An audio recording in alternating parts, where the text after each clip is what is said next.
Argus! Nasaan ka na bang bata ka? Pumunta ka na rito at uuwi na tayo! Kung saan-saan ka na naman nagpupunta. Argus! Ay, naku. Itong batang to talaga oh.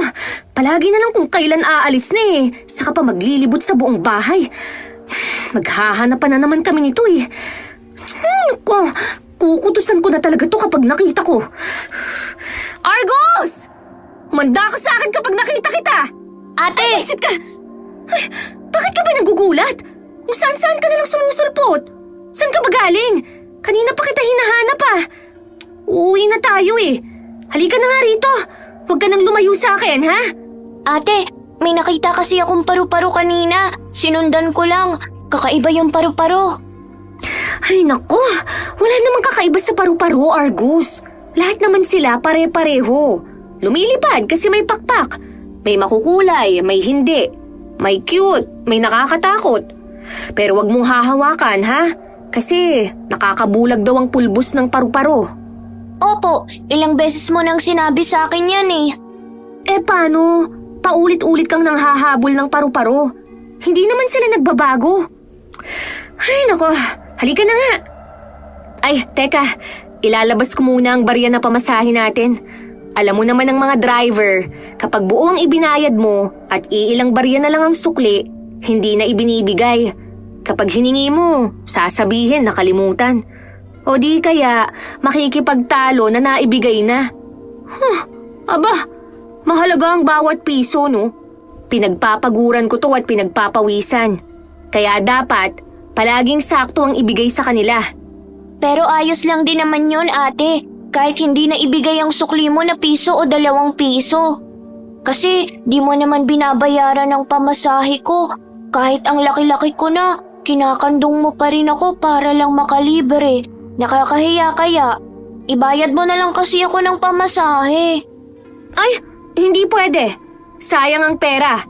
Hanggat kaya kitang kandungin, kakandungin kita para makalibre ka ng pamasahe. Argus, alam mo to? Itong piso na to, kapag naipon natin at dumami, pang-aral mo na to ng college. Kaya huwag ka nang magreklamo, ha? Pero gusto ko rin naman po maranasan na sumakay sa jeep na nakaupo sa upuan. Yung hindi kandong. Ay, sige, ganito na lang. Titingnan ko ang laman nitong wallet kong tinahipan ni nanay mula sa paborito niyang duster. Kapag kasyang barya dito sa pamasahe nating dalawa, ibabayad kita ng pamasahe. Talaga, ate? Pero kapag kulang, kakandungin kita uli ha? Ay, wala naman akong magagawa sa desisyon mo na yon. O sige, bilangin na natin. Handa ka na? Excited ka na? Opo, sige, bilangin na natin. O sige, akin na yung kamay mo. Ilalagay ko dyan ang mabibilang kong barya. Ay, hindi. Dapat ikaw ang magbilang nito. Mahusay ka sa math, di ba? Tsaka, ikaw ang nag-aaral sa ating dalawa. Dapat, ikaw ang nagbibilang. Oh, bilangin mo na. Si ate, para bibilangin lang. Lahat naman ng tao kayang magbilang. Inuuto mo lang ako eh. Ay, sige na. Aangal pa eh. Bibilangin mo o kakandungin na lang kita para wala nang mahabang usapan. Akin na po, bibilangin ko na. Kitam, bibilang din pala eh. Nakangiting pinagmamasdan ni Sanya ang kapatid habang binibilang nito ang mga barya mula sa kanyang wallet. Napakunot ang noo niya nang matapos ilabas ni Argus ang lahat ng barya. Pero kulang pa itong pamasahe para sa isang tao. Wala na ate, yan lang po ang barya mo sa wallet. Di na tayo makakasakay ng jeep nito. Kulang ng 2 piso. Ha? Sigurado ka? Baka niloloko mo lang ako, Argus ha? Ayusin mo. Wala na nga pong laman ng wallet mo ate. Tingnan mo oh, wala na talaga. Ay naku, bakit mo naman itinaktak ang wallet? Para nga po malaman mo na wala nang ang laman. Ayaw mo kasi maniwala. O 'di ba? Wala nang kabarya-barya ang wallet mo. Kaya tayo nawawala ng pera eh. Kasi itinataktak mo ang wallet. Malas yan. Itinatapon mo ang pera kapag ganyan. Dapat, Dinudukot lang ang laman. Ang pera kasi, nagtatampo rin yan. Ay nako si ate, kung ano-ano nang sinasabi. Baka sa bag mo may 2 piso doon. Wala ah. Hindi ako naglalagay ng pera dun. Paano na to? Hindi na tayo makakasakay ng jeep. Nako, ayoko maglakad ate, napakalayo. Hindi talaga pwede. Kasi sa kalagitnaan ng daan, nagpapakarga ka. Ang laki-laki mo na kaya. Tsaka, hating gabi na tayo makakarating sa bahay kapag ganun. Ang bagal mo pa naman maglakad. Ano nang gagawin natin? Nag-iisip nga ako. Alam ko na. Halika, samahan mo ko. Saan po? Basta, sumama ka na lang. Pinuntahan nila ang isang silid sa malaking bahay na kanilang nililinis tuwing araw ng Sabado at Linggo. Kakaiba ang silid na yun. Dahil ang tanging laman lamang nito ay mga banga na iba't ibang itsura, sukat at laki. Ate, anong ginagawa natin dito? Sa itsura mo mukhang may gagawin kang hindi maganda. Lagot ka sa may-ari ng bahay. Tumahimik ka nga. Wala na akong ibang maisip kaya ito na lang. Ano ba kasi yun? Ano bang pinaplano mo? Natatandaan mo yung maliit na banga na puno ng barya? Opo. Yung palagi mong pinupunasan at sinisilip kung madami na ba ang laman? Oo, yun nga. Naku po! Balak mo bang kumuha ng barya doon, ate? Masama yan. Pag nanakaw po yan. Bago mawala si mama, bili niya na huwag tayong gagawa ng masama. Tapos magnanakaw ka? Hindi naman tayo magnanakaw, Argus. Hihiram lang tayo ng barya dun sa banga na ginagawang alkansya ni Sir Dennis. Kapag sumahod na tayo mula sa paglilinis dito sa bahay niya, papalitan ko na lang ang barya na kinuha natin. Pero ate, masama pa rin po yan kasi kukunin mo nang walang paalam. Saan naman ako magpapaalam? Wala nga siya rito, di ba? Kung nandito siya, babali na lang ako ng pamasahe natin kesa kumuha dito sa alkansya niya. Tsaka, wag mo nga akong pigilan, ha? Anong gusto mo? Kumuha tayo ng barya o maglalakad ka? Kasi ate... Oh, di ba? Wala ka ring maisip na ibang paraan? Tsaka kailangan na nating umuwi kasi malapit nang gumabi. Hindi naman natin alam kung anong oras umuwi si Sir Dennis kaya hindi tayo makakahiram ng pera. Baka hindi na tayo makasakay sa last trip. Halika na, ayun ang banga. Nasa bandang dulo ng silid. Malapit dun sa bintana. Parang kinakabahan ako ate. Tumigil ka nga. Para kukuha lang ng ilang barya Hindi naman yun bilang ni Sir. Nilapitan nila ang banga. Ilang segundo rin silang nakatitig doon na parabang nagdadalawang isip na kumuha ng barya. Nakailang kurap si Argus dahil kakaiba ang tingin niya sa banga. Sa paningin niya'y kumikinang ang mga disenyo nito na hindi malaman kung ugat ba o sanga ng puno na nakaalsa. Parang niyayakap ng disenyo ang banga upang protektahan sa kung sinong may masamang balak. Gusto niyang pigilan ang kanyang ate sa pagkuha ng barya. Pero hinahadlangan siya ng isipin na maglalakad siya ng malayo para lamang makauwi. Kaya sa huli hinayaan na lang din niya si Sanya na kumuha ng baryang pampuno sa kanilang pamasahe. Habang dinudukot ng dalaga ang barya, unti-unting pumasok ang ilang paru-paro mula sa labas ng nakabukas na bintana. Nanlalaki ang mga mata ni Argus dahil sa pagkamangha. Nagliliwanag ang mga ito sa kanyang paningin. Lumipad itong paikot sa kanyang kapatid at may isang dumapo pa sa braso ni Sanya. Ilang segundo itong nanatili roon bago lumipad paalis. Ate, ang mga paru-paro! Kinakabahan ako! Ha? Bakit? Normal na paru-paro lang naman yan Anong nakakakaba dyan? Huwag mong hulihin at baka malagyan ng pulbos nila ang mata mo, ha? Nagliliwanag sila. Ay naku, Argus. Hindi ko nga nakikita ang sinasabi mo. Normal lang na may paru-paro dito. Kasi tingnan mo naman ang paligid. Puno ng halamang namumulaklak ang bakuran. Tapos marami pang puno. Ganyan talaga ang gusto ng mga insekto. Oh, nakakuha na ako ng barya. Halika na, umuwi na tayo. yung paru-paro kanina na isa dumapo sa braso mo, ate. Nakita mo ba yon? Oo, pero hindi nakakamangha. Normal na yun. Huwag mo nang isipin yan. Minsan, gusto ko nang sisihin si mama dahil sa pagkikwento niya sa'yo ng kung ano-ano nung bata ka pa. Ayan ang natanim sa isipan mo. Akala mo tuloy, lahat ng bagay may dalang hiwaga.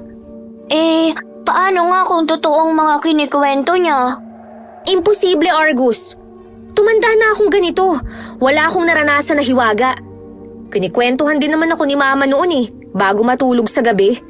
Pero hindi naman ako kagaya mo na iniisip talagang totoo ang lahat. Kaya mula ngayon, sa akin ka na makikinig, ha? Wala na si mama. Matagal na siyang nasa langit. Namatay dahil sa pambubugbog ni papa.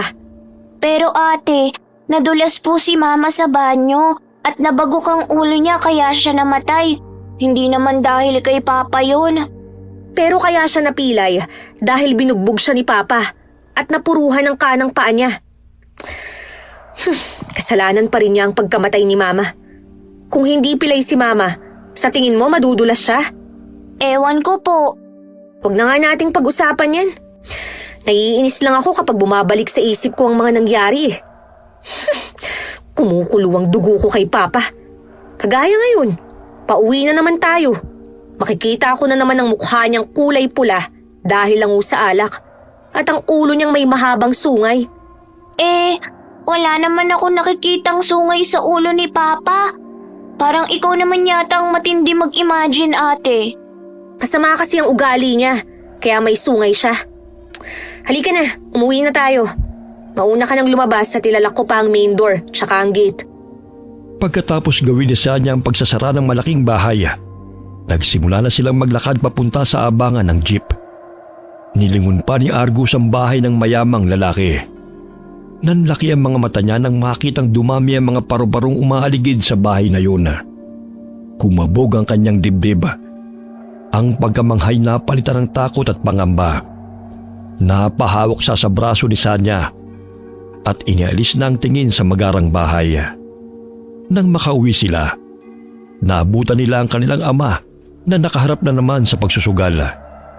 Inugali na nitong magsugal kaysa magtrabaho at buhayin silang magkapatid. Kaya si Sanya na ang nagtatrabaho para itaguyod ang kanilang pamilya. Araw-araw ay nakatambay sa bahay nila ang mga kaibigan ng kanilang ama para doon sila magsugal habang nag-iinuman. Mabutit dumating na kayong magkapatid. Bakit ginabi kayo ngayon? Himala po at nagtanong kayo. Mukhang nag-aalala ka na sa amin ngayon Bakit naman ako mag-aalala? Ang tatanda na ninyo para alalahanin. Kaya mo nang bumuhay ng pamilya. Sinasabi ko lang, mabutit dumating na kayo. Sakto, gutom na ako. May dala ka bang pagkain? Wala po. Saan naman po ako kukuha ng pagkain? Paglilinis po ng malaking bahay ang trabaho ko doon tuwing Sabado at Linggo. Hindi po yun karinderya kagaya ng kay na Tio Manuel para makapag-uwi ako ng ulam. Ay di sana bumili ka na lang ng pagkain. Wala po akong pera. Kinsenas katapusan po ang sahod doon kay Sir Dennis. Malayo pa po ang katapusan. Kung nagugutom po pala kayo bakit hindi kayo tumayo muna dyan sa pagsusugal nyo at magluto? May sardinas naman po sa kusina. Tsaka may iniwan naman po kaming kanin bago kami umalis kaninang umaga. Sira ulo ka ba? Tatayo ako?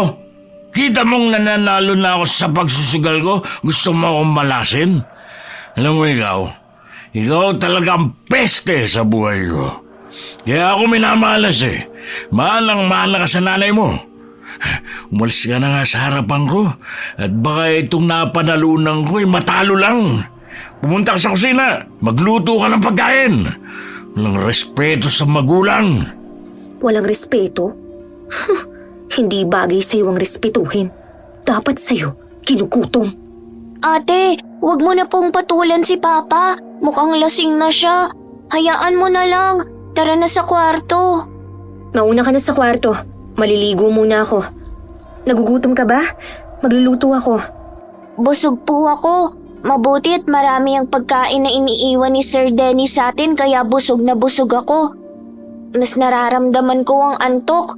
Para akong napagod kahit di naman ako tumulong sa paglilinis. Paano kang hindi mapapagod? Puro kalaro at paghahabol sa paru-paro. Maglinis ka muna ng katawan bago ka sumampas sa kama, ha? Mauna ka na sa banyo. Pupunta muna ako sa kusina. Kukuha ako ng tubig na dadalhin sa kwarto. Sige po. Pagpasok ni Sanya sa kusina, tumirik ang mata niya sa inis. Nang makitang sandamakmak na kalat at hugasin sa lababo, na alam niya ang kanyang ama at mga kaibigan nito ang may gawa. Pero dahil wala namang ibang maglilinis doon, ay inunan niya nang gawin yon bago ang paliligo. Tapos na siya sa paglilinis ng kusina nang pumasok ang kanyang ama. Lasing ito at galit. Pagkain! Gusto ko ng pagkain! Nagugutom ako! Ipagkain mo ako! Bilisan mo! Hindi po ako nagluto ng pagkain. Bakit hindi ka nagluto? Kanina ko pa sinabi sa'yo na magluto ka. Ano na ang kakainin ko ngayon? Napakawalang kwenta mo talaga. Bubuksan ko na lang po ang sardinas. May kanin naman po eh. Sardinas? Na naman? Araw-araw na lang sardinas ang pinapakain mo sa akin. Punyetang buhay ito. Di mo ba nakikita itsura ko? Mukhang ang nawawalang ulo ng isda sa sardinas na yan, napunta na sa akin dahil sa kakakain ng pesteng delata na yan. Ngayon niya lang napansin. Matagal na siyang mukhang sardinas. Pati nga ang kaliskis ng isda, nasa balat na niya. Pumunta ka sa karinderya ng tsuhi mo. Humingi ka ng ulam doon. Hindi po sila nagbubukas ng karinderya kapag Sabado at Linggo. Kaya nga po ako kumuha ng sideline sa paglilinis ng bahay para kumita ng pera. Yun naman pala eh. May sahod ka naman pala. Di bumili ka ng ulam. Yung inihaw na manok, para naman malapatan na mantika ng inihaw ang bibig ko. Hala, dali na bilhin na sa labas. Bilisan mo lang at ang maliliit kong bituka kinakain na ng malalaki kong bituka. Pero wala pa po akong sahod dahil hindi pa po katapusan. Pagtiisan niyo po muna itong sardinas. Tangilang buhay ito. Bakit ka pa nagtatrabaho kung wala ka naman palang kinikita? Napakawalang kwenta mo naman palang anak. Binuhay na nga kita para makatulong sa buhay. Tapos wala ka naman palang kwenta. Sayang ang paggawa ko sa'yo bilang tao. Dapat pinahid na lang kita sa kumot. Buwisit ka. Nasaan na po ba ang perang napanalunan niyo sa sugal? Hindi ba sabi niyo marami na kayong panalo? Akin na, ibibili ko kayo ng lechon, kahit baboy pa yan. Sira na ba ang tuktok mo? Dahil sa dinala mong kamalasan kanina, natalo lahat ng pera ko. Sus, natalo raw. Inubos lang naman dahil inuuto ng mga walang kwentang kasugalan. Tse! Paano ba tinatayo-tayo mo dyan? Buksan mo nga lang yung tangang isda dyan para makakain na ako. Piliin mo pinakatanga ha. Yung kasing tanga mo. Saka nakakita ng isda na lata na nga nasa harapan, pinasok pa. Napakatanga talaga. Nakakahiyang nagkaalak ako ng tanga. Kasalanan to ng nanay mong tanga rin. Dahil sa kanya, nawala na saysay ang buhay ko. Tapos iniwanan pa ako ng 2 anak na puro mga tanga. Hindi na pinatulan ni Sanya ang pagdadaldal ng kanyang ama para hindi na umabot sa mahabang diskusyon at pag-aaway. Rinding-rindi na siya sa mga sinasabi nito na para bang nakarecord sa plaka at pinatutugtog ng paulit-ulit. Pagkatapos niyang ipaghain ng ama, ay iniwan niya na ito sa kusina at saka naligo bago pumasok sa silid nilang magkapatid. Naabutan niya si Argus na mahimbing na ang tulog. Kinumutan niya ito pagkatapos ayusin ang pagkakahiga. Malalim na ang gabi nang magising si Sanya dahil naramdaman niyang sumasakit ang kanyang braso. Inunat niya ito at iginalaw-galaw para maibsan ang pananakit. Pero mas naramdaman niya ang pagbigat nito. May kung ano pa siyang nararamdamang init sa braso na para bang apoy na nakagapos. Dumilat siya para tignan ito. At gano'n na lamang ang panlalaki ng kanyang mata dahil sa nakita. Ano to? Bakit may nakataling parang sinulid na itim sa braso ko? Sinong may gawa nito? Si Argus ba? Pinagtripa na naman ba ako ng batang to? Ako naman talaga, oh. Teka, ba't ayaw maalis? Tsaka, bakit parang ang init naman ng sinulid na to? Hoy, Argus! Gumising ka nga! Gising!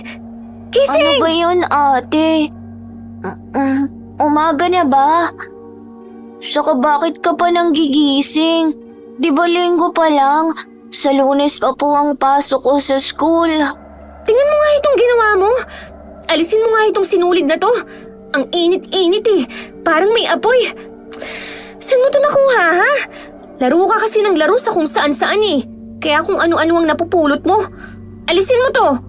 Wala naman po akong pinupulot. Alin po ba ang aalisin? Ito oh.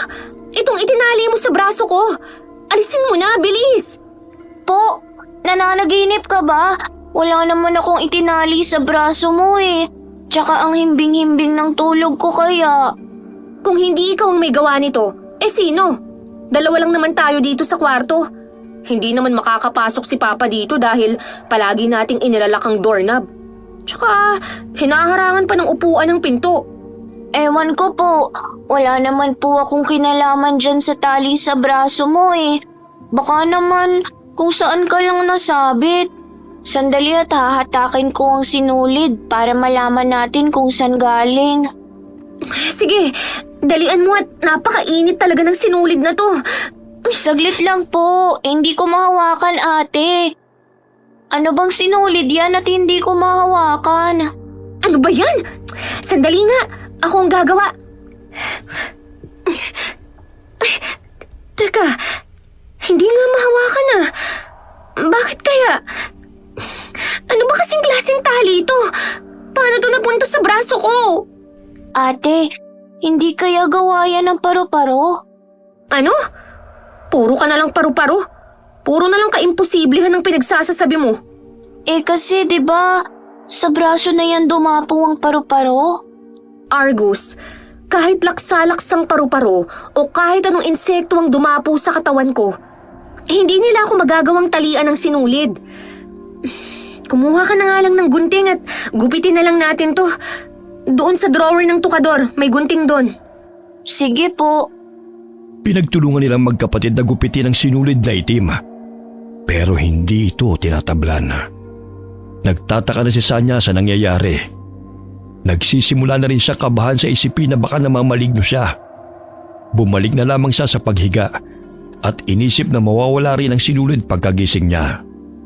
Pero kinaumagahan na. Argus! Gumising ka na! Mag-almusal na tayo at maggayak. Kailangan na nating umalis. Nandyan na po. Maupo ka na rito at sabay na tayong kumain. Ipinagtimpla na rin kita ng kape. Ay, ubus na nga pala ang gatas mo. Di bale, pag sumahod ako, ibibili uli kita ng gatas. Ate, wag mo na po akong ibili ng gatas.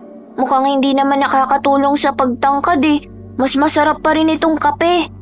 Hindi lang naman pagtangkad ang naitutulong ng gatas. Pati ang pagtibay ng buto at pagtalino. Nag-aaral ka. Kailangan mo yun.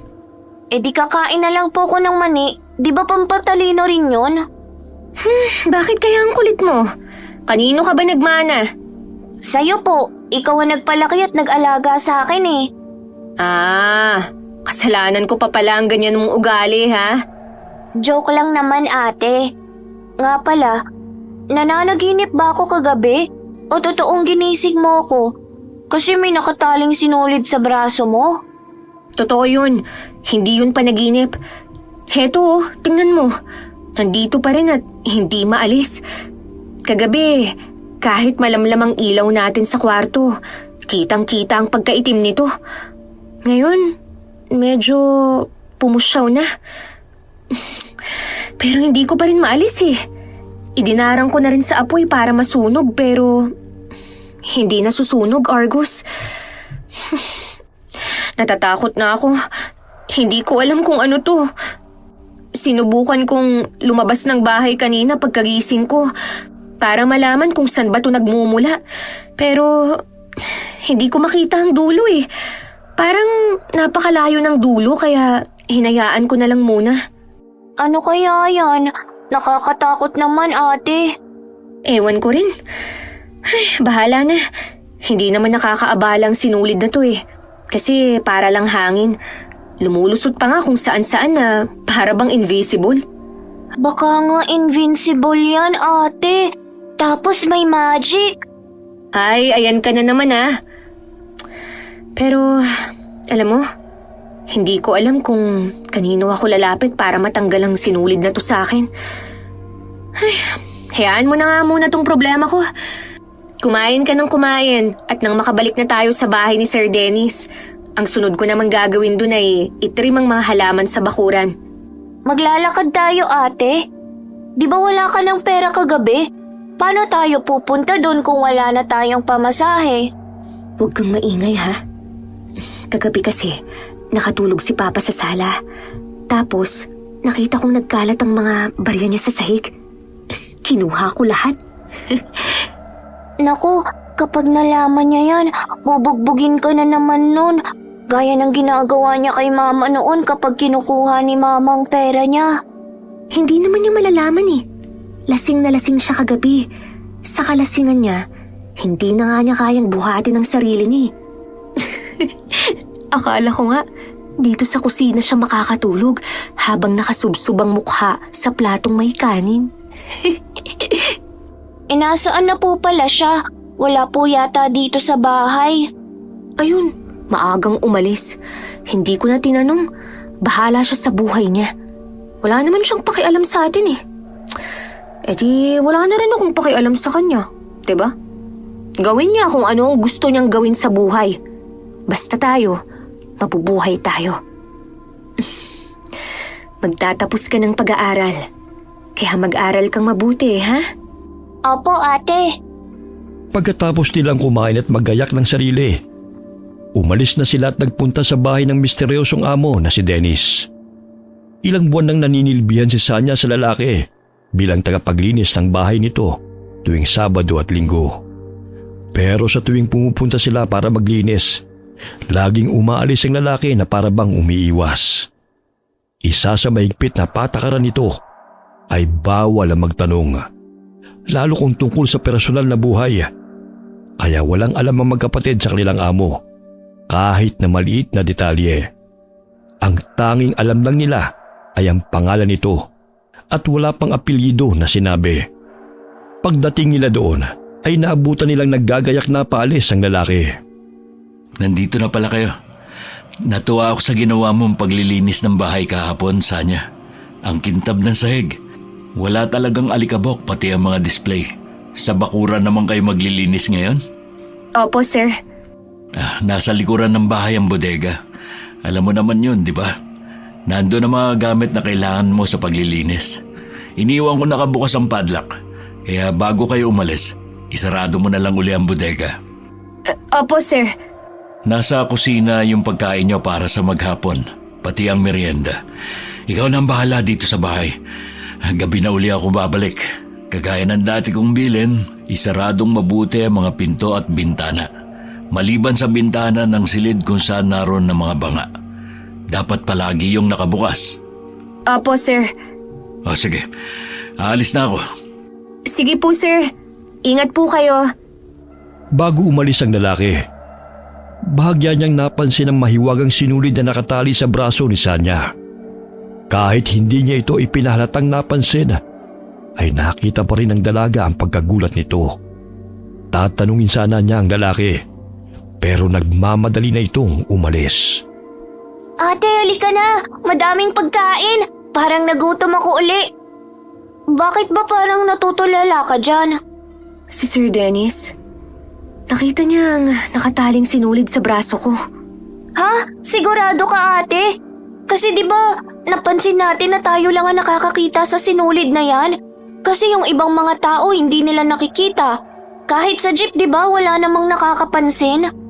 Sigurado ako. Nagulat siya eh. Tapos, nagmamadali pa siyang umalis. Hindi naman siya ganyan dati.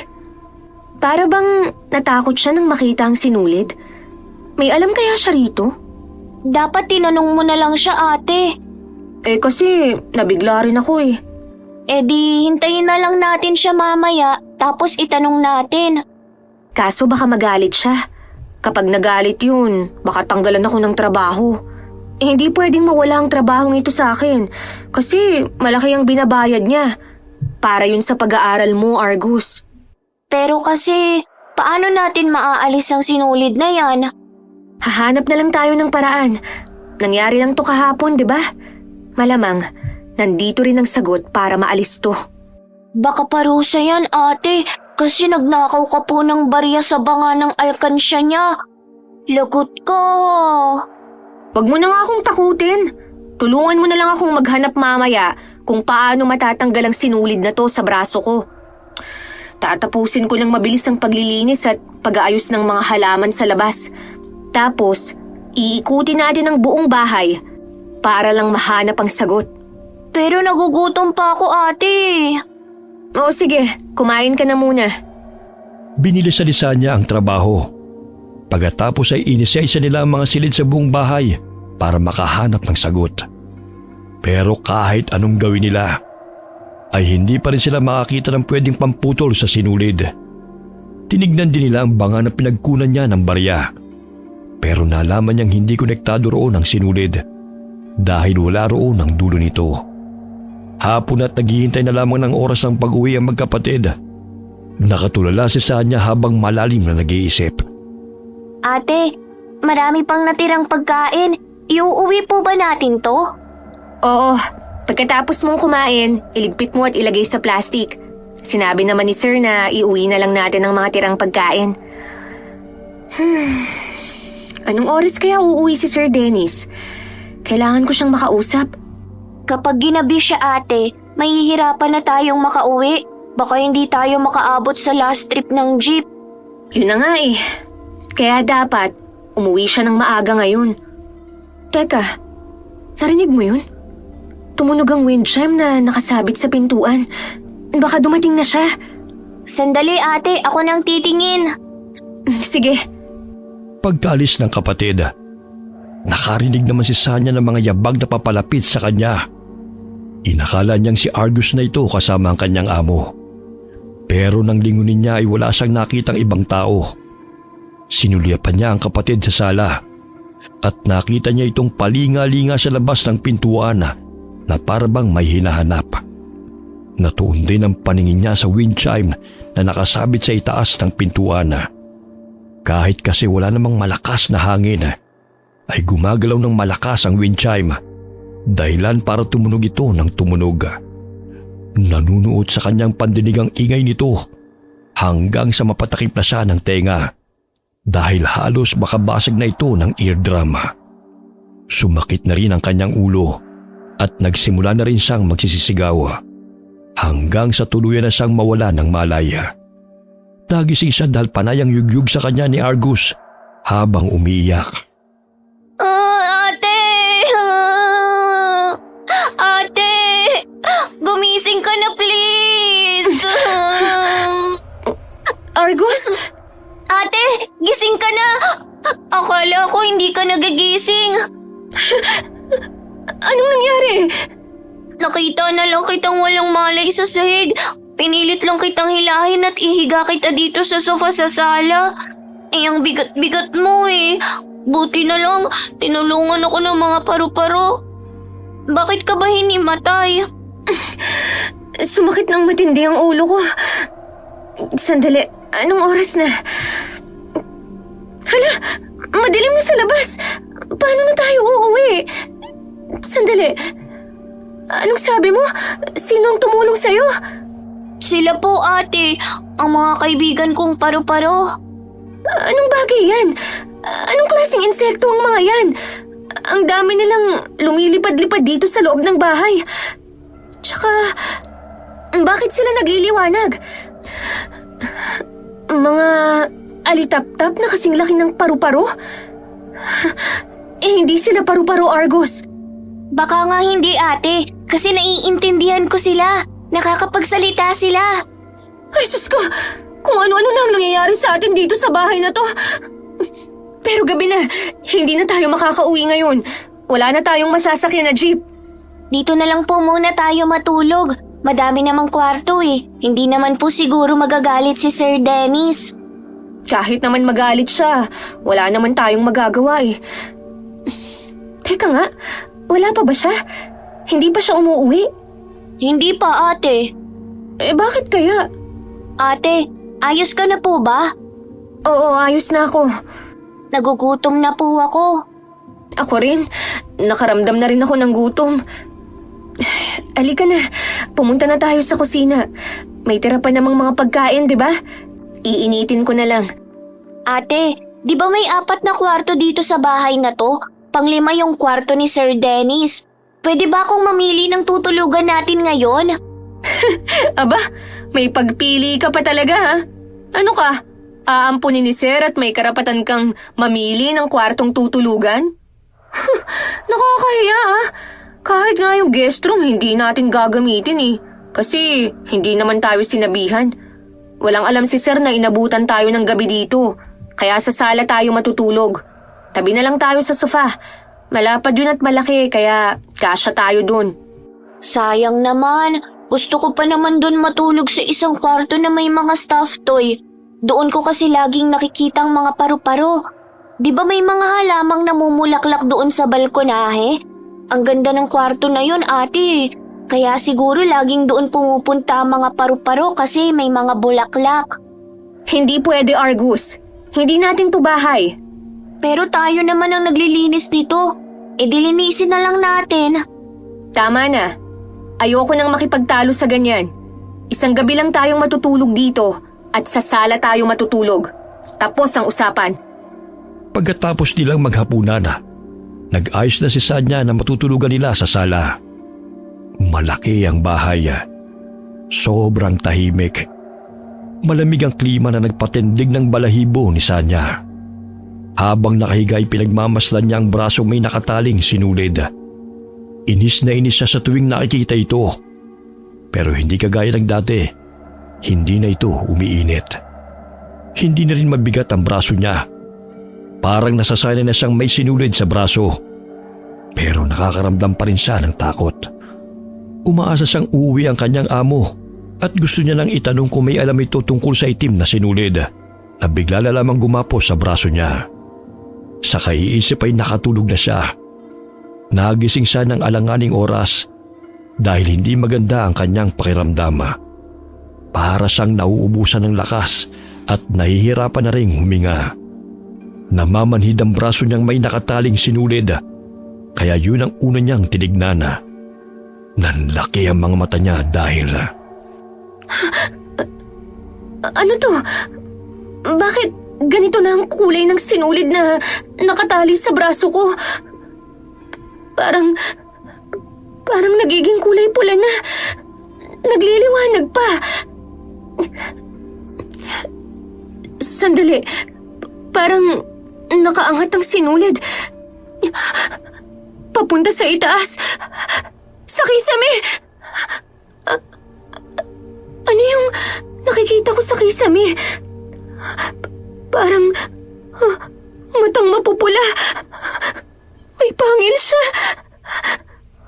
Ang dulo ng sinulid ay nasa bibig niya. Para siyang sumisip-sip ng... Ano to? Dugo? Sinisip-sip niya ang dugo ko!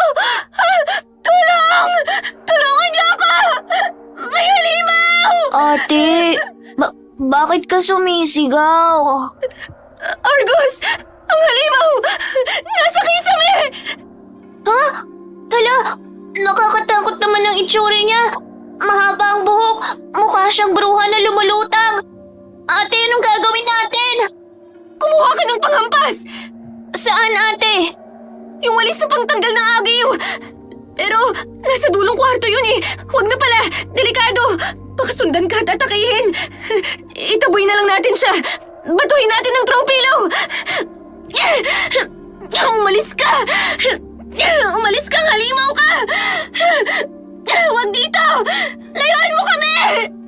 Ate, lalong gumagalaw ang buhok niya. Parang buhay. Parang mga ahas na susugod sa atin. Magtago ka, Argos. Dito ka lang sa likuran ko. Nasaan na ba yung bag ko? Ayun. Ano bang pwede kong gamitin na panlaban sa iyong halimaw ka?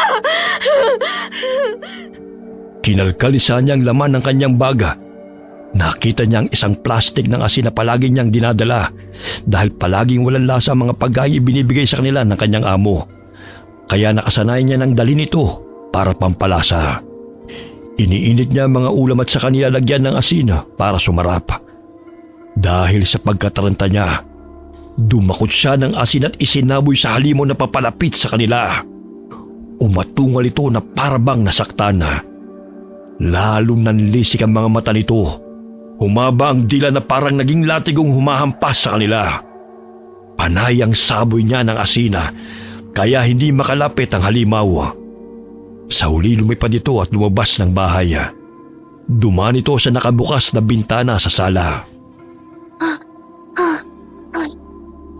Ate, umalis na siya. Babalik pa kaya siya? Sandali, dyan ka lang ha. Isasarado ko ang bintana para hindi na siya makapasok ulit. Lumilipad siya, ate, kahit walang pakpak. Anong klaseng halimaw yon? Hindi ko rin alam. Nangihina ako. Para akong nauubusan ng lakas. Tingnan mo ang sinulid sa braso ko. Kulay pula na. Hindi kaya... dahil sa pagsipsip niya ng dugo ko. Ang dulo ng sinulid ay konektado sa halimaw na yun. Saan siya galing? Bakit ito ginagawa sa akin? Ate, umuwi na po tayo. Natatakot na ako. Baka bumalik siya eh. Mabuti na lang at natakot siya sa asin. Nakatulong din ang baon mong asin. Mabuti talaga at nagdadala ka niyan. Hindi pa rin umuwi si Sir. Argos, tulungan mo kong linisin ang sala. Kailangan nating walisin ang asin na nagkalat at ayusin ang mga ginulo natin dito. Baka biglang umuwi si Sir Dennis. Sige po. Hala ate, natumba ka. Bakit? Ayos ka lang po. Nanghihina ako. Nalalambot ang tuhod ko. Maupo ka na lang po sa sofa. Ako na pong bahalang maglinis ng mga kinalat natin dito. Kaya mo ba? Opo, malaki na ako ate. Salamat, Argos. Pagkatapos malinis ang sala, dumating na rin ang amo ni Sanya matapos ang ilang sandali. Nagulat pa ang lalaki nang makita silang naroon pa sa bahay. Pero matapos magpaliwanag ni Sanya, ay naunawa naman siya ng lalaki. At nagdesisyon itong ihatid na lamang sila sa kanilang bahay. Habang nasa biyahe sakay ng kotse, naglakas loob si Sanya na magtanong sa kanyang amo. Sir Dennis, huwag niyo po sanang masamain ha. Pero gusto ko lang po sanang magtanong kahit alam kong nasa patakaran po ninyo na bawal yun. Ano yun? Ano ho kasi, may nangyari ho kasing kakaiba sa akin. Hindi ko ho maipaliwanag pero alam kong nakikita niyo po ang kakaibang parang sinulid na nakatali sa braso ko. Baka po may alam kayo para maalis to? Ano ba sinasabi mo? Wala naman ako nakikitang sinulid na nakatali dyan sa braso mo Pero po kahapon, nakita ko po kayo na nagulat nang makita ang braso ko. May nakita kasi akong gasgas sa braso mo. Pero hindi na ako nagtanong kasi kako baka nasagi ka lang habang naglilinis. Bukod doon, wala na ako iba nakita. Kung ano man ang sinasabi mo, wala akong alam. Ganun ho ba? Yung mga barya po ba sa alkansya niyong banga? Normal na pera ho ba yun? Oo naman. Bakit? Pasensya na po kayo May kasalanan po kasi akong nagawa Kumuha po ako ng barya doon kasi nagkulang po ang pamasahe ko. Pero mula po noon, nangyari na ang mga kababalaghan sa bahay niyo. Masyadong malikot ang imahinasyon mo. Dahil yun sa wala kayo makausap sa bahay habang naglilinis. Dahil na rin siguro sa dami ng mga gusto nyong malaman kung ano-ano na naiisip nyo. Normal na bahay lang ang bahay na yun. Bahay pa yun ay pinundar ng mga magulang namin. Kaya lang wala nang tumira mula nang mamatay sila. Kasi lahat kami magkakapatid may sarili ng bahay na naipundar. Kaya pinapalinis ko na lang linggo-linggo. Hindi rin ako natutulog sa bahay na yun. Kaya ho pala mukhang pinamamahayan na ng mga maligno at halimaw. Dapat po sigurong ipabless ang bahay, sir. Huwag mo nang problemahin ang hindi mo dapat problema. Ang paglilinis lang ang trabaho mo doon. Yun lang ang dapat mong isipin. Opo, pasensya na po kung naging matanong po ako. Pagkatapos ng usapan ay tumahimik na si Sanya. Ilang minuto pa ang nakalipas ay nakarating na sila sa kanilang bahay. Pagkababa nila sa kotse ng lalaki ay umalis na rin ito kaagad. Dahil madaling araw pa lamang, natulog pa uli ang magkapatid. Kinabukasan ay nagising si Sanya dahil sa pag-iingay ng kanyang ama. Ano, Argus? Hindi pa ba bumabangon yung kapatid mo? Abay, hapon na. Humihinga pa ba yan? Papa, may lagnat po si ate. May ipagagawa po ba kayo? Ako na lang po ang gagawa. Ikaw? Bakit? Kaya mo ba magluto? Kung kaya mo, sige. Ipagluto mo kami ng pulutan. Pero... Oo, di ba? Hindi mo kaya? Lakas na loob mo magpresenta, hindi mo naman kaya. Gisingin mo na ate mo ang prinsesa. Abay, hapon na. Baka mautas na yan dyan sa higaan. Sabihin mo, magluto ng pulutan namin. Kanina po ay inutusan niya akong humingi ng ulam kina Tiyo. Madami po yun. Ubus na po. Anong madami? Kulang pa nga sa amin ng barkada ko yun eh. Huwag ka na sumagot-sagot dyan. Gisingin mo na yung kapatid mo. Sigurado naman ako nag-iinarte lang yan. Manang-mana sa nanay niyang maarte. Pwe! Dali mo dyan! Minamalas ako sa sugal dahil sa inyo eh. Opo, Papa. Argus, Ate, gising na. Kumusta na ang pakiramdam mo? Nagugutom ka na ba? medyo... Bakit nagbubunga nga ang magaling mong ama? Hayaan mo na po siya, ate. Kanina pa sila nagiinuman eh. Lasing na po siguro si Papa. Wala nang pinagbago ang tatay mong yan. Heto ate oh, kumain ka muna. Nilagang baboy yan, sakto ang pagising mo. Kakapainit ko lang. Itinago ko talaga kay Papa kasi kukunin niya eh. Saan galing yan? Kila Tio Manuel po. Inutusan kasi ako ni Papa na manghingi ng ulam sa karinderya nila Tio. Nanghingi ako ng lugaw para sa'yo. Kaso wala silang lugaw. Binigyan na lang ako ng nilaga para daw pagpawisan ka. Salamat, Argus. Maaasahan ka na. Teka, Lunes ngayon na. Bakit hindi ka pumasok sa eskwela? Kasi po binantayan kita. Ang taas po ng lagnat mo. Umuungol ka pa tapos pawis na pawis ka. Pinunasan kita ng bimpo na basa. Kagaya ng ginagawa ni Mama sa atin kapag nilalagnat tayo. Ganun ba? Kaya siguro umayos na ang pakiramdam ko. Salamat sa pag-aalaga, ha?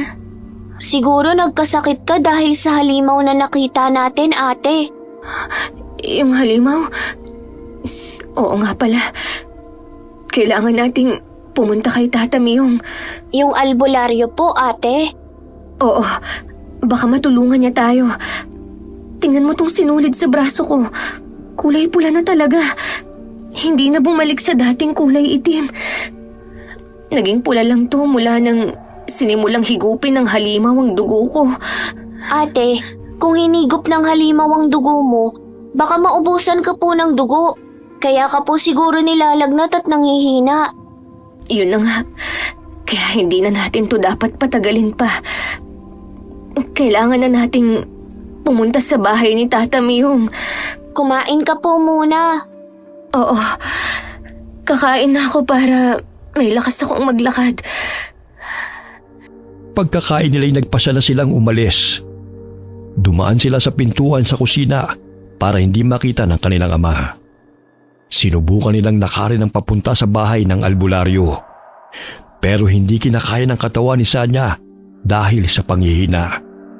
Pinara nila ang dumaan na tricycle at nagpahatid sa bahay ng manggagamot. Napakagaan na ng pakiramdam ng dalaga nang pumasok sila sa loob ng bahay ng albularyo. Para na siyang lumulutang sa hangin sa di niya malamang dahilan. Halos hindi rin niya maintindihan ang sinasabi ng matandang lalaki. Nang hawakan ito ang kanyang palapulsuhan, napasinghap siya at humagod ng hangin. Maya-maya'y bahagyang gumang ang pakiramdam niya. Nadidinig na niya ang boses ng matanda. Anong nangyari sa iyo? Sobrang putla mo. Kung hindi ka nakapunta ngayon dito bukas, pinaglalamayan ka na. Tulungan niyo po ako. Pakiramdam ko, may humihigop sa lakas ko. Unti-unti akong nanghihina. Nakikita niyo po ba ang sinulid na nakatali sa kanang braso ko? Oh, Talaga po. Salamat po. Mabuti po at nakahanap kami ng makakatulong. Bakit po kaya ako nagkaroon ng ganyan? Bigla na lang pong pagising ko. May nakatali ng sinulid sa braso ko. Hindi ko alam kung paanong nangyari. Kulay itim po yan dati. Unti-unting naging kulay pula. Parang may kung sinong sumisip-sip sa dugo ko. isang hamok ang gumagawa niyan sa iyo. Hamok? Ano po yun, Tata Miyong? Ang hamok ay isang uri ng makapangyarihang aswang kung saan ay gumagamit sila ng buhok para sumipsip ng dugo ng tao. Pero kakaiba ang paraan ng aswang na sumasalbahe sa iyo. May kasama itong sumpa. Napasailalim ka sa isang ritual na matagal nang umiiral at naghahanap lang ng pagkakataon para makapambiktima. Sumpa? Ritual? Ano po yun? Paano po nangyari yun? Ikwento mo sa akin kung ano mga ginawa mo para malaman natin kung saan ito nagsimula. At nang malaman din natin kung paano ito matatanggal. Base sa nakikita kong kalagayan ng sinulid na nakagapos sa iyong braso, marami-rami ng dugo ang naihigop niya sa iyo. Kailangan na natin siyang supilin bago ka pa mapahamak. Ate, baka talagang may kinalaman po sa barya na kinuha mo dun sa banga. Nagsimula lang naman po ang lahat ng to mula nung kumuha ka ng barya dun eh. Barya? Anong barya ang sinasabi ng kapatid mo? Nasaan na ito? Kasi ho, Tata Miyong, kinulang po kami ng pamasahe pa uwi. Kaya kumuha ako ng barya sa alkansyang bangha ng amo ko. Posible po ba talaga na doon nagsimula? May kinalaman kaya ang barya? Kaso, naibayad ko na po ito sa jeep eh. Sakto lang po kasing pandagdag sa pamasahe ang barya na kinuha ko. Sige, aalamin natin yan. Dumito lang muna kayo at may kukunin lang akong mga gamit. Saka ayusin ko mga sangkap sa pagsasagawa ng ritual. Iniwan muna sila ng albularyo para gawin ang mga sinabi nito.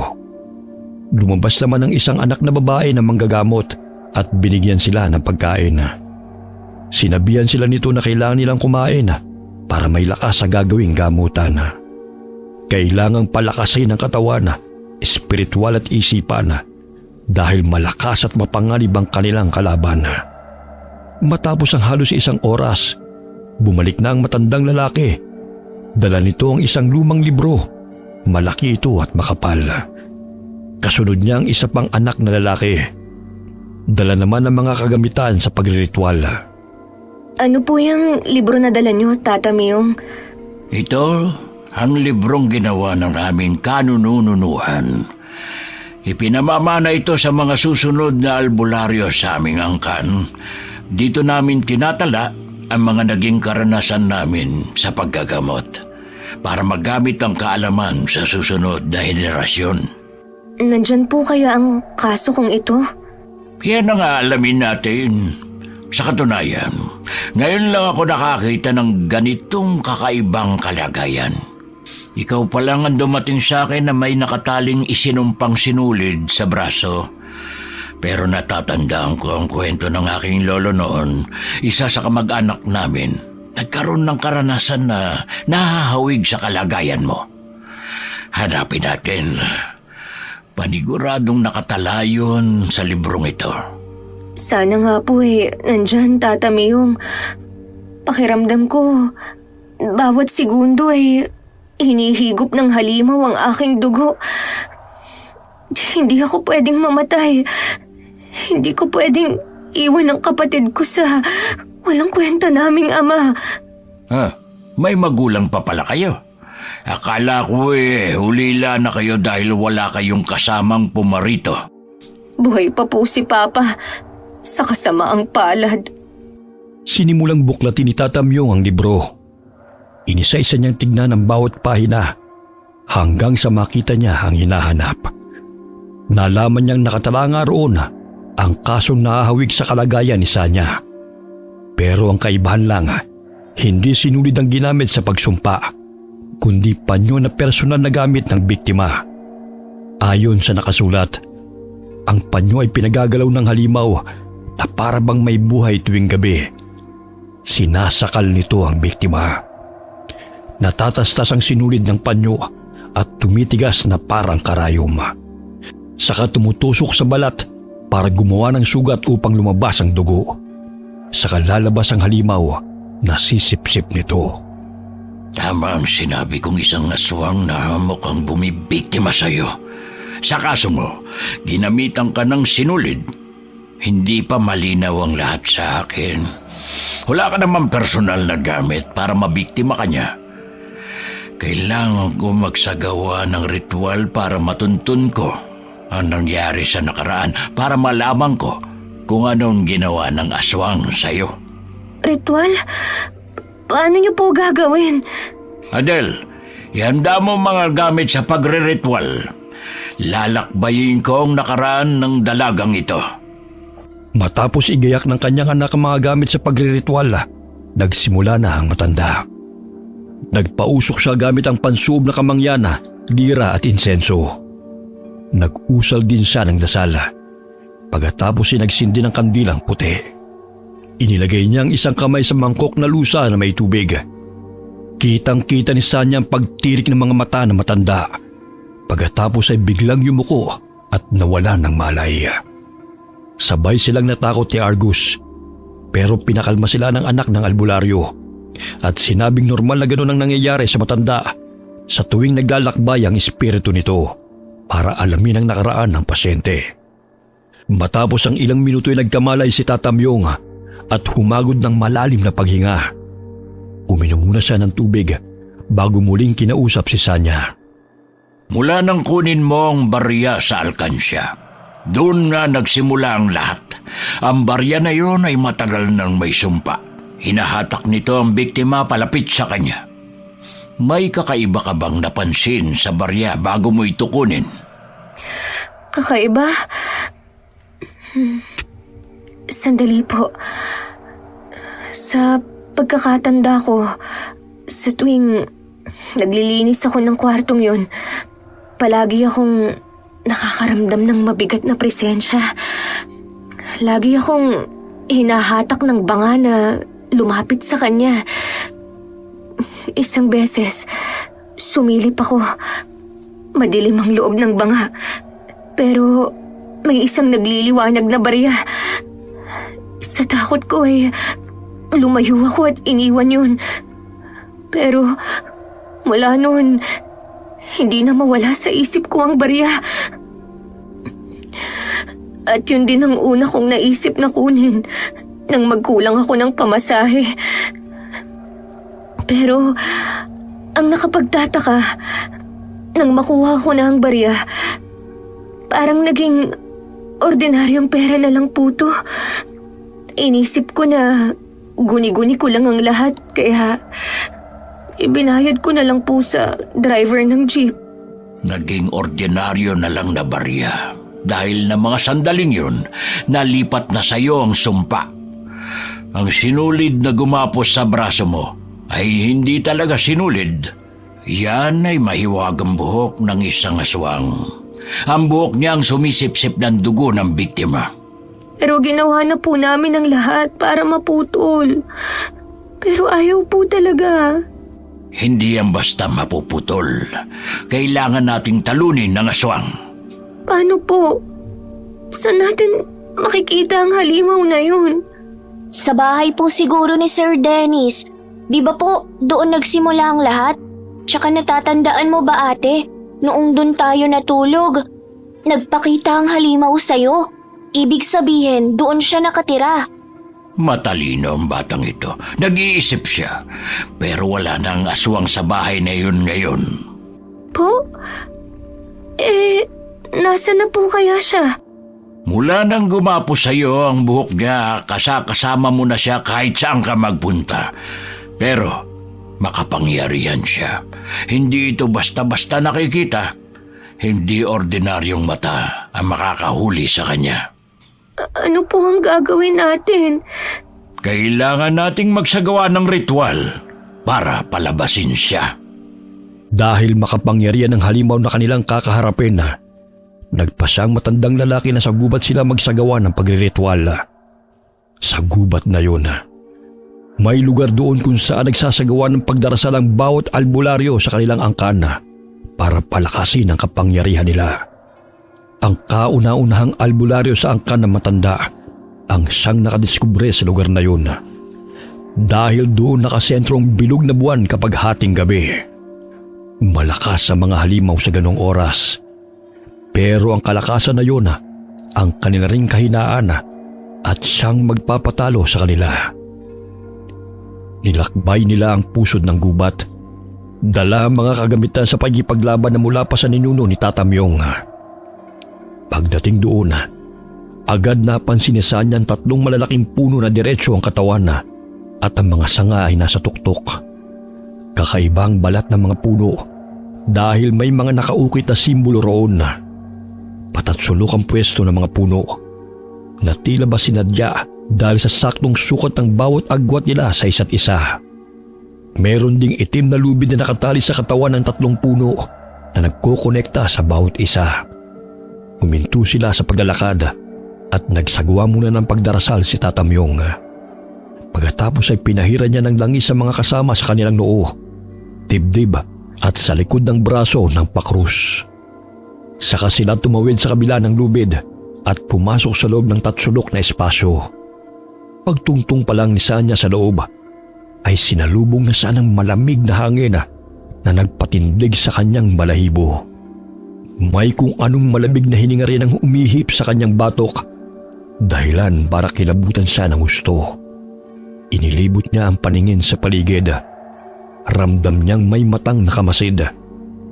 Maya-maya'y napatakip siya ng tenga at napasigaw matapos marinig ang matinis na boses na umaalingaw-ngaw sa kanyang isipan. Galit ang nilalang. Nagpakita ito sa kanyang isip. Namumula ang mga mata. May matutulis na mga pangil at kuko. At may mahabang buhok na tila may buhay na gumagalaw sa hangin. Pulang-pula ang mga hibla ng buhok nito na para bang dinadaluyan ng dugong nagmumula sa kanya. Ate! Magpakatatag ka, Sanya. Alam kong gagawin niya ang lahat para matalo ka. Lahat ng takot ay padadala niya sa'yo. Wala siyang ibang hangad kundi ang patayin ka. Ubusin ang dugo mo sa katawan at kapag namatay ka, lilipat lang siya sa bagong biktima. Kailangan natin siyang matalo para hindi na muling makapambiktima pa ng iba. Ate, ayos ka po ba? Oo, Argus. Ayos lang si ate. Dapat hindi ka na sumama dito. Delikado to para sa'yo. Ayoko po. Hindi kita iiwan. Matapang naman ako, ate. Lalabanan ko ang halimaw na yon. Nakita mo to? Nagdala talaga ako ng gunting. Kulay gold pa. Gugupitin ko talaga ang buhok niya ngayon. Humanda siya sa akin. Ikaw talaga. Nakuha mo pang magpatawa. Doon ka lang pumesto, ha? Kahit anong mangyari, huwag kang lalayo, ha? Opo. Kahit na ano ang mangyari, huwag kayong lalabas sa lubid. Nasa labas ng lubid ang kalaban. Naghihintay lang siya na tumawid tayo roon. Saka siya sasalakay. Opo, nararamdaman ko siyang nakamasid lang. Pero mas nararamdaman ko na ang pagsipsip niya ng dugo sa akin. Parang gusto niyang ubusin na ngayon ang dugo ko. Tingnan niyo ang hibla ng buhok niyang nakatali sa braso ko. Hindi na mukhang sinulid na kulay pula. Gumagalaw na to. Lumitaw na ang tunay na anyo. Isang hibla ng buhok na kulay pula. At kitang-kita ko ang pagdaloy ng dugo ko na parang may humihigop na. Mula nang pumasok tayo sa loob ng triangulong ito, ipinakita na niya ang tunay niyang anyo. Alam kong nagpakita na rin siya sa'yo sa pamamagitan ng isip, hindi ba? Opo, kitang-kita ko ang nakakatakot niyang itsura. Habang hinihintay natin ang buwan na mapunta sa sentro ng langit, magsasagawa na ako ng ritual para sa paghahanda sa kanyang paglitaw. Magpapakita ho ba siya talaga, Tata Miyong? Mapipilitan siyang magpakita, lalo na kapag nararamdaman niyang unti-unti na siyang nawawala ng koneksyon sa'yo. Paano po mangyayari yun? Ang ritual na gagawin ko ay ang pagputol ng koneksyon niya sa'yo. Kaya ihanda mo na ang sarili mo. Hindi ako makikipaglaban dito, kundi ikaw, ang katawan mo. Mula sa dalang malaking bag ng matanda, ay inilabas niya ang isang malaking puting tela na hugis at sulok. Sa gitna ng tela ay may nakaguhit na isang malaking mata. Inutusan ni Tata Myong si Sanya na maupo sa nakaguhit na mata.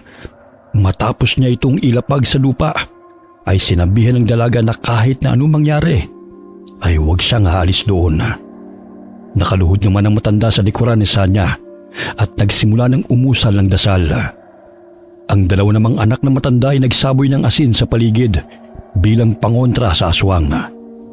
Inihanda rin nila ang ilang galon na puno ng tubig na may katas ng kalamansi at dinikdik na bawang. Pagkatapos ay mahigpit nilang hinawakan ng latigo na gawa sa buntot ng pagi at naging alerto sa paglitaw ng aswang. Habang nagsasagawa ng ritual ng matanda, ramdam na ramdam ni Sanya ang galit ng aswang sa pamamagitan ng marahas na paghigop sa kanya ng dugo.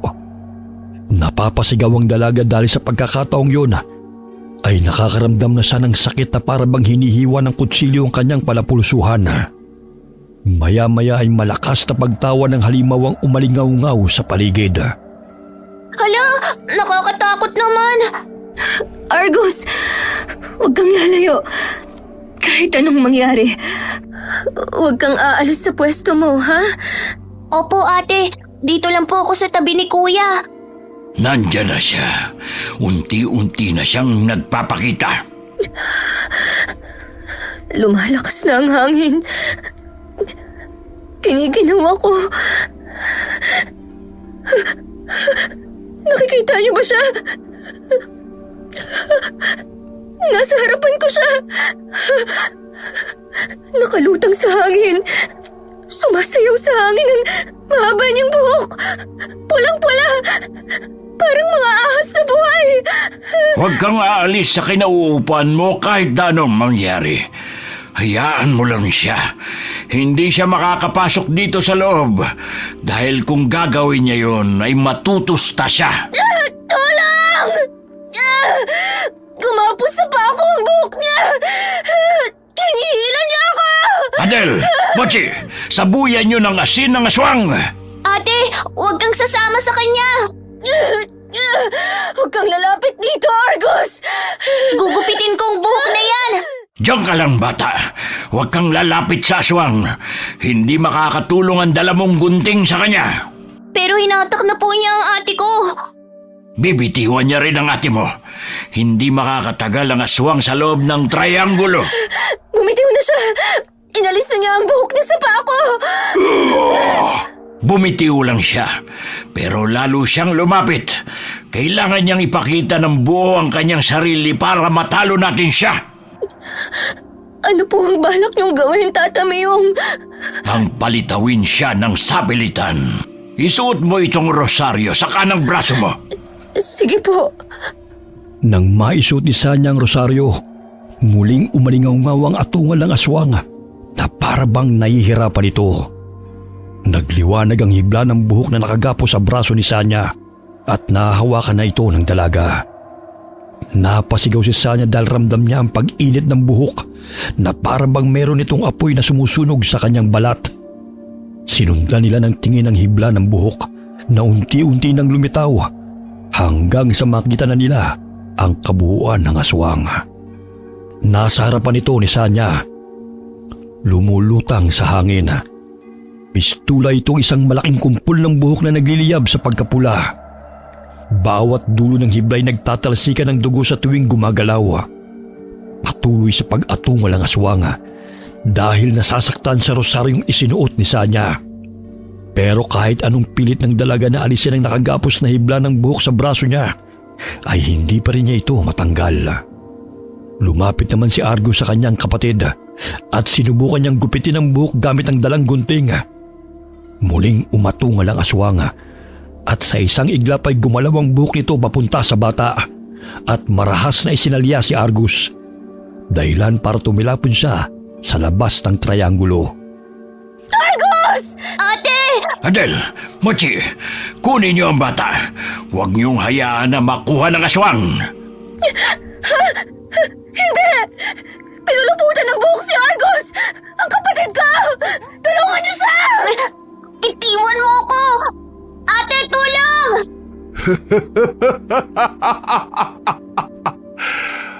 Akala niyo ba matatalo niyo ako ng ganun-ganun lang? Hindi niyo mababawi sa akin ang pagkain ko. Sa akin siya. Ako ang nakakita sa kanya. Bakit ba kayo nakikialam? Pakawalan mo ang kapatid ko! Parang awa mo na! Huwag mo siyang sasaktan! Nagpakita ka na rin sa wakas. Natutuwa akong makakita ng isang hamok. Marami akong katanungan pero hindi na yun mahalaga. Ang mahalaga ay ang lubayan mo ang dalagang ito. Hindi mo siya pwedeng gawing pagkain lang. Huwag mo kong utusan, tanda! Hindi ikaw ang masusunod dito kundi ako. Hawak ko ang batang to. Wala nang silbi sa akin ang babaeng yan. Pwede ko na siyang pakawalan. Dahil ang batang to, sa kanya na ako kukuha ng dugo! Wag! Pakiusap! Wag ang kapatid ko! Wag si Argus! Ako na lang. Pahig akong ipagpatuloy mo ang pagsipsip sa dugo ko. Kahit ikamatay ko pa. Wag lang ang kapatid ko. Parang awa mo na. Pero sa itsura mo, mukhang hindi ka natatagal. Kailangan ko na rin kumuha ng bagong pagkain. Hindi na kita kailangan. Ang batang to, siya na ang pagkain ko ngayon. Hindi! Yan ay kung kaya mong gawin. Anong ginagawa mo sa buhok ko, tanda? Bitiwan mo yan! Humasok ka dito sa loob ng trianggulo. Dito tayo magtos. Wag! Wag mo akong hilahin dyan! Bitiwan mo ako! Nakipagtagisan ng lakas si Tatamyong sa aswang. Tinulungan rin siya ng kanyang mga anak na hatakin papasok sa loob ng espasyo ang halimaw. Nang magawa nila itong hatakin, umatungal ang aswang na parabang nasasaktan sa apoy. Naging magulo ang galaw ng mga buhok nito at para siyang nakukuryente. Naglayuan naman sila at lumabas sa kabila ng lubid. Hinatak ni Adel si Sanya palabas dahil hindi ganong makalakad sa panghihina ng katawan. At mula sa kanilang pwesto ay pinagmasdan nila ang aswang na nagwawala habang umaatungal. Pilit itong lumilipad. Pero may kung anong enerhiya ang telang puti at hinahatak siyang pababa sa lupa. Sa bawat lapat ng paa ng aswang sa tela ay para siyang sinisilaban. Nalalapnos ang balat nito at umuusok pa. Dali-dali namang tinakbo ni Mochi si Argus para tulungan ang bata matapos mabitiwan ng aswang. Ano po ang nangyayari sa aswang, Tata Miyong? Nakikipaglaban siya sa enerhiyang bumabalot sa loob ng trianggulo na yan. Ang 3 puno at ang lubid na kumukonekta sa bawat isa ay may orasyon. Nagiging pananggalang ito para maproteksyonan ang tao mula sa mga masasamang nilalang.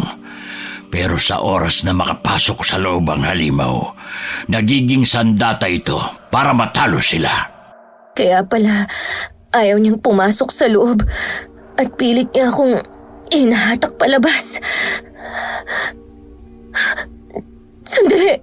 Bakit? Ano nangyayari sa'yo? Ang buhok niya! Gumapos sa braso ko! Hinihila niya ako palapit sa kanya! Tulungan niyo ako! Kumapit ka sa kamay ko. Adel, hagupitin niyo ng latigo ang aswang. Madali kayo. Sabuyan niyo rin ang tubig na nasa galon. May kalamansi at bawang ang mga yon. Sa tingin niyo ba matatalo niyo ako ng ganun-ganun lang? Hindi ako papayag. Ibigay niyo sa akin ang babaeng yan! Hindi mo siya makukuha. Nagsambit ng orasyon ng matanda habang nakikipaglaban naman sa aswang ang kanyang mga anak. Gumawa naman ng paraan si Argus para tulungan ang ate niya. Ipinilit pa rin niya ang gunting. Ginamit niya yun sa buhok ng aswang na nakagapos sa braso ng kapatid. Nagulat sila dahil nagugupit na ng ordinaryong gunting ang buhok nito. Pero sa galit ng halimaw, ang bata ang kinuha niya. Mabilis niya itong pinuluputan ng buhok at saka marahas na hinila palapit sa kanya. Argus! Akala ko ba babae handa mong isakripisyo ang sarili mo kapalit ng iyong kapatid? Bakit hindi mo ginawa kanina? Ayan tuloy! Nakuha ko na naman ang bata! Hindi. Huwag si Argus. Hindi na ako lalaban. Kusa na akong pupunta sa'yo. Pakawalan mo lang siya. Hindi! Hindi mo na ako mauuto ngayon! Kung hindi ikaw ang makukuha ko, ang batang to na lang! Siya ang pagmamanahin ko ng sumpang matagal ko ng pinaghihirapang labanan! Anong balak mong gawin sa kanya? Sandali! Huwag mong ituloy ang binabalak mo. Huwag mong gagawin yan sa bata. Anong gagawin niya kay Argus, Tata Miyong? Hindi ko alam, pero masama ang kutob ko. Hindi pwedeng mangyari ang nasa isip ko. Kailangan gumawa ng paraan. Ang nakatali sa braso ko, unti-unti nang natatanggal. Pero bakit? Dahil iba na ang punteriya niya ngayon. Hindi! Huwag ang kapatid ko! Ikaw na aswang ka! Pakawalan mo ang kapatid ko! Hindi pwede! Nakikita niyo ba ang bilog na buwan? Malapit nang tumapat sa amin. Oras na mangyari yun. Matatapos na rin ang paghihirap ko. Makakalaya na rin ako sa sumpang ito ng aming angkan. Ibig sabihin, ang pamilya niyo ay mga aswang? Kamag-anak ka ba ni Sir Dennis? Si Dennis? Siya ang pinakamabait kong pamangkin. Siya ang nagdadala sa akin ng aking biktima. Bago ikaw, marami pang nauna sa'yo. Namamatay silang lahat ng walang kaalam-alam sa nangyayari. Inaakala nilang lahat, nagkakasakit lang sila dahil subsub sa trabaho. Pero iba kayong magkapatid. Nakita niyo ang hibla ng aking buhok na inilagay ko sa braso mo para makasipsip ako ng dugo. Nabuksan ang third eye niyo. Hindi kagaya ng iba na sarado ang ikatlong mata. Hindi nabuksan ang third eye namin. Sadyang bukas talaga to. Ipinasara ko lang noon dahil kung ano-ano na ang nakikita namin ni Argus. Nakalimutan ko na nga na inborn sa amin ang kakayahang ito. Dahil matagal nang hindi kami nakakakita ng mga nilalang na kagaya mo. Kusa pala itong nagbubukas uli. Akala ko, hindi na yun mangyayari. Kung hindi dahil sa kakayahan mong yan, sana tahimik lang tayo, hindi ba? Tahimik lang ako nakakasipsip ng dugo mo. Hindi sana mapapahamak ang kapatid mo. Pero nangyayari ito dahil ito talaga ang kapalaran yung magkapatid. Kayo ang tatapos sa sumpang nagpapahirap sa akin. Hindi! Tatapusin ka namin! At hindi mo kami mabibiktima! Lalo na ang kapatid ko! Wala ka nang magagawa. Matapang ka ba? Kung oo, halika, pumasok ka rito. Lumapit ka. Iligtas mo ang mahal mong kapatid. Huwag mong gagawin, Sanya. Nililin lang ka lang niya. Pero Tata Myung, si Argus, anong gagawin niya sa kanya? Paano natin siya maililigtas? Ililigtas ko ang kapatid ko. Kahit ikamatay ko pa. Hintayin natin ang pagtapat ng buwan sa sentro ng triangulo. Natatandaan mo ba ang sinabi ko sa iyo? Ang oras na kalakasan nila ay kanila rin namang kahinaan. Walang masama sa paghihintay. Pero tingnan niyo po, may kung ano siyang ginagawa sa kapatid ko. Naging isang mas malaking kumpol ng buhok ang aswang. Para na siyang malaking bola. At nasa loob niya si Argus. Anong gagawin niya sa kapatid ko? Ate, tulong! Argus! Pinipilit ni Sanya na saklolohan ng kapatid. Pero pinipigilan siya ni Tata Myung. Patuloy naman sa pagkipaglaban ng mga anak na matandang albularyo sa aswang. Pero tumitilapon sila kapag hinahagupit ng buhok ng halimaw. Dahil pinalibutan ng hamok ang sarili niya ng mahaba niyang buhok, hindi umiepekto ang mga panlaban nila sa aswang.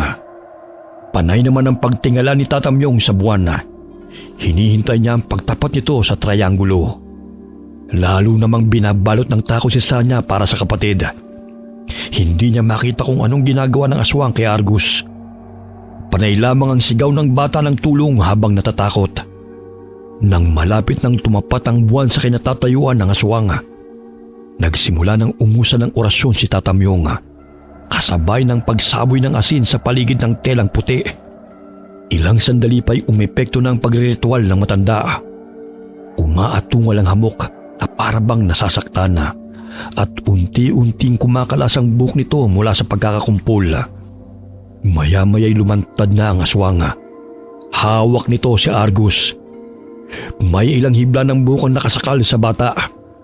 Inutusan ni Tata Myung ang anak niyang lalaki na hagupitin ang aswang gamit ang buntot pagi. Kada lapat ng latigo sa katawan ng hamok ay umaatungal ito. Pero hindi pa rin binibitiwan ng bata. Nakatuon lamang ang atensyon ng halimaw sa ginagawa nito kay Argus. Nakatapat ang mukha ng aswang sa mukha ni Argus. Nakabuka ng malaki ang bibig nito. Nakalitaw ang matutulis na pangil. Tumutulo ang malalapot nitong laway. May kung anong iniluluwa ang aswang na balak nitong ipalunok sa bata. Hagupitin niyo ba siya? Huwag ninyong tigilan hanggat hindi niya pinakakawala ng bata. Anong ginagawa niya sa kapatid ko? Bitiwan mo siya! Argus! Pilitin mong kumawala sa kanya! Hindi ako makagalaw, ate. Nakakatakot ang mata niya. Ang itsura niya. Nakakatakot. Argus!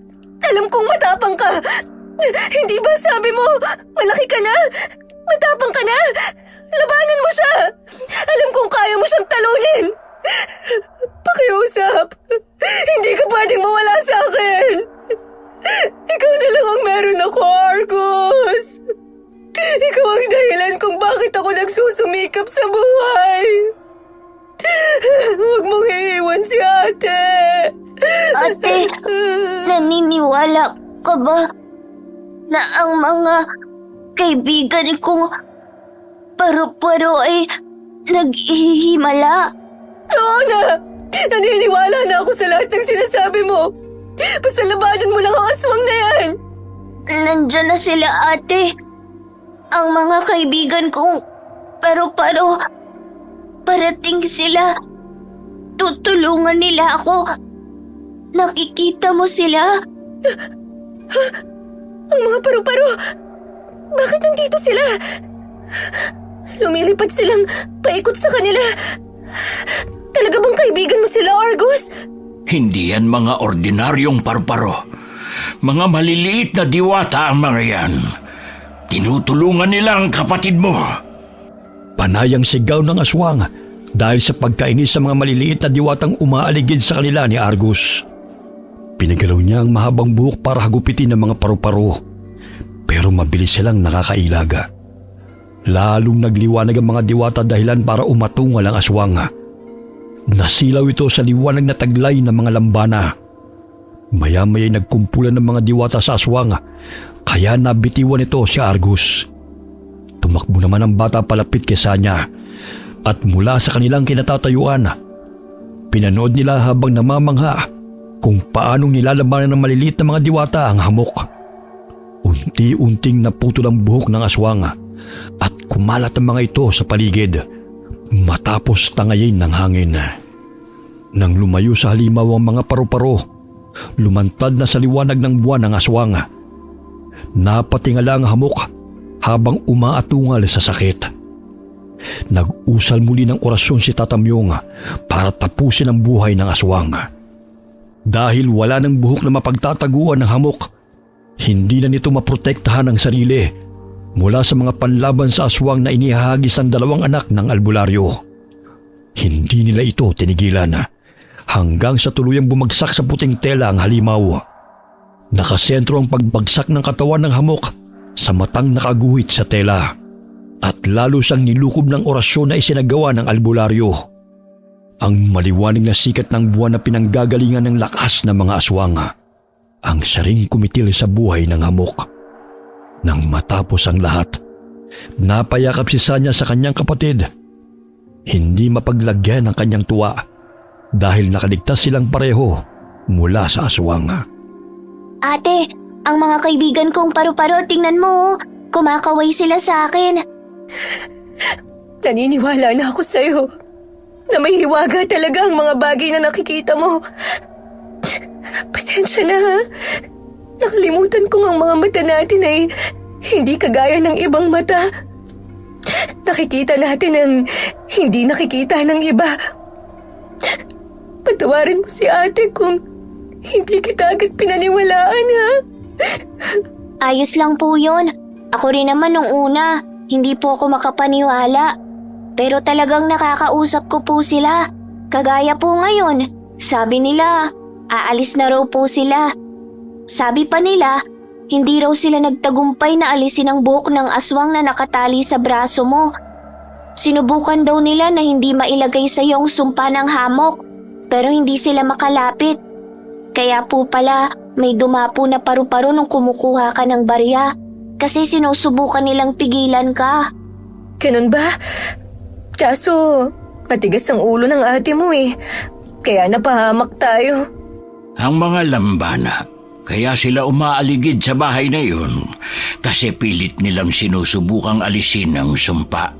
Kaso, hindi sapat ang kapangyarihan nila kumpara sa alagad ng dilim na tumagos na sa puso ng hamok. Sa kagustuhan nito makalaya sa sumpa ng kanilang angkan, naghanap na siya ng masasalinan ng mutya ng aswang. Si Argus sana ang balak niyang biktimahin, kaya lang may kaibigan siyang mga lambana. Kawawa rin po siya sa totoo lang. Mukhang hindi naman niya gusto ang sumpa sa kanya eh. Pero paano po kaya siya nagkaganon? Kakausapin ko si Sir Dennis. Sa ngayon, hindi na pwedeng ipatupad ang patakaran niyang bawal ang magtanong. Marami siyang dapat sagutin. Araw ng Sabado, bumalik ang magkapatid sa bahay ng mayamang lalaki. Hindi na nagpatalo si Sanya sa mga patakaran nito. Matatag niyang kinausap ang kanyang amo. Gulat na gulat si Dennis matapos ikwento ni Sanya ang lahat ng kanilang naranasan. Hindi na maitanggi ng lalaki ang lihim ng kanilang angkan na matagal na nilang iniingatan. Kaya na mga oras na yon, sinabi na nito ang lahat ng sagot sa mga katanungan ng magkapatid. Nagsimula ang lahat ng isumpa ang lolo ng lola ko ng isang mambabarang na matindi ang inggit sa aming angkan. Gumamit siya ng itim na kapangyarihan para gawing aswang na hamok si lolo. Mula noon, itinago siya sa mga tao para ingatan ang lihim niya. Kapag matanda na ang aswang, naghahanap siya ng masasalinan ng binhi para tuluyang makapagpahinga. Nagpasalin-salin ng binhi hanggang kay Auntie Susan. Siya po ang nakilala namin? Oo, at para hindi na siya makapambiktima, naghanap kami ng mabuting mambabarang para matulungan kami na ikulong siya sa bahay na ito.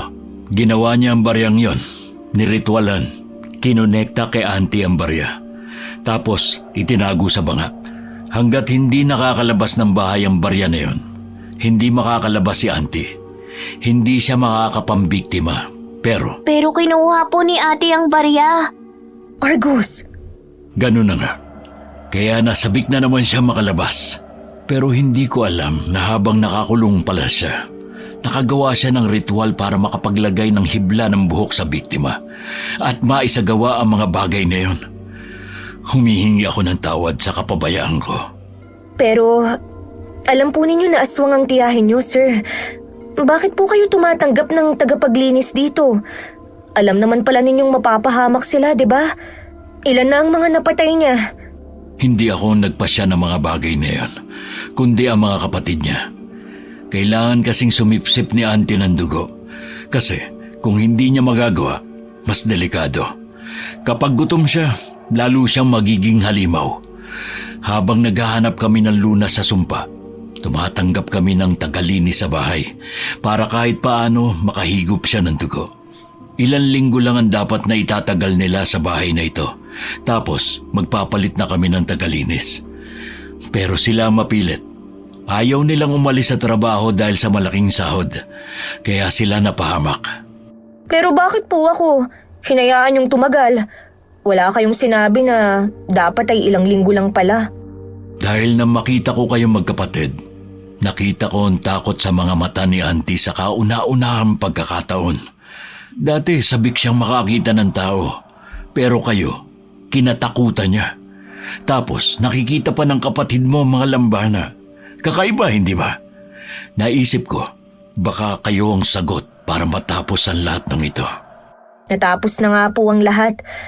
Pero siguro, hindi aabot sa sitwasyong mga nganib ang buhay naming magkapatid kung hindi kayo naglihim. At walang patakaran na bawal ang magtanong. Kung sasagutin ko ba mga tanong niyo kung sakali, maniniwala ba kayo? Makakatulong ba kayo? O baka matakot kayo? Tatakbo at ipagkakalat ang iniingatan naming sikreto. Ay, may punto naman po kayo. Ay, siya nga po pala.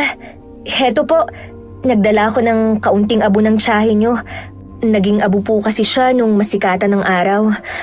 Pasensya na rin po kung napatay namin siya. Huwag kang humingi ng pasensya.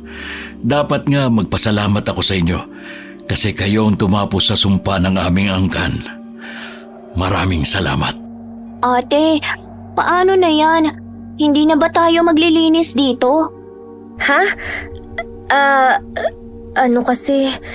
Hindi ko naman kayo tinatanggal sa trabaho. Pwede pa naman yung ipagpatuloy kung gugustuhin nyo.